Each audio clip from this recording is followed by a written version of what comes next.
आप देख रहे हैं प्रवीण टीवी न्यूज। आखिरकार केंद्रीय मूल्यांकन समिति ने साल में दूसरी बार प्रॉपर्टी के सरकारी गाइडलाइन के दाम बढ़ाने की अनुमति दे दी है। अब जल्द ही जिले की 190 लोकेशन पर प्रॉपर्टी के दाम बढ़ जाएंगे। इससे लोगों को रजिस्ट्री कराने में अधिक रुपए खर्च करने पड़ेंगे। जिले की जिन जिन लोकेशन पर दाम बढ़ने की अनुशंसा की गई है उनमें अधिकांश ग्रामीण क्षेत्र है और खासकर रिंग रोड के आसपास के हैं। प्राथमिक जानकारी के अनुसार औसत रूप से जिले में 2.31% की बढ़ोतरी की गई है। वरिष्ठ जिला पंजीयक डॉक्टर पवन अहिलवाल ने बताया कि जिले में कुल 2696 लोकेशन हैं, जिनमें से लगभग 1100 में अधिक दामों पर रजिस्ट्री हो रही है। हमने ऐसी 190 लोकेशन को अलग अलग किया जिसमें सरकारी गाइडलाइन देखा जा सके। तो गाइडलाइन में शहर के 1.80 और ग्रामीण क्षेत्रों में 2.83% की बढ़ोतरी की गई है। नई गाइडलाइन के तहत मंगेला, कैलवास, बिल्हा, शहपुरा, जमुनिया, बसनिया, लोहारी, ब्योहारी, बरेला, कोसमघाट, कटिया घाट, मेडिकल, मोहनिया, तेवर के साथ ही नया गांव, पचपेड़ी और नेपियर टाउन सहित कुछ अन्य क्षेत्रों में सरकारी गाइडलाइन को बढ़ाने की अनुमति प्रदान की गई है।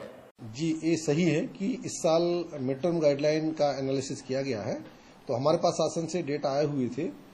तो उसके पहले मैं एक इंट्रोडक्टरी आपको बता देता हूं, परिचयात्मक गाइडलाइन का विवरण।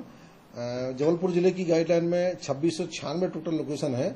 उसमें से जो शासन से जो डेटा प्राप्त हुआ था या हमने जो एनालाइज किया, उसमें से लगभग 1100 से ज्यादा लोकेशन पर ऐसी थी जो कलेक्टर गाइडलाइन से ज्यादा दर पर रजिस्ट्रियां हो रही थी ऑलरेडी।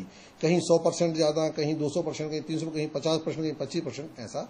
उन 1100 से ज्यादा लोकेशनों पे पूरा परीक्षण किया। उसमें से फिर जो अच्छी लोकेशन थी, जहां पर एकदम ही ज्यादा दर पर पंजीकृत दस्तावेज हो रहे थे, उन लोकेशनों को छांट के कमेटी के समक्ष रखा गया था। पिछली 25 तारीख को कमेटी ने उसको अप्रूव किया और देन यहां से भेजा गया भोपाल जिला केंद्रीय मूल्यांकन समिति के लिए।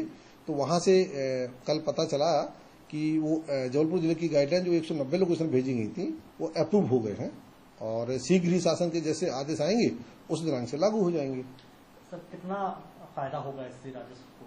निश्चित तौर पर ही देखिए, वहां कलेक्टर गाइडलाइन से ज्यादा दर पर ही रजिस्ट्रियां हो रही थी, तो शासन को अधिक रेवेन्यू इससे मिलेगा और शासन का ही रेवेन्यू बढ़ेगा, जिससे कि जो रेवेन्यू प्राप्त होगा शासन अपने कल्याणकारी कार्यों में उनको उपयोग कर सकता है। सर, इसका क्या प्रॉब्लम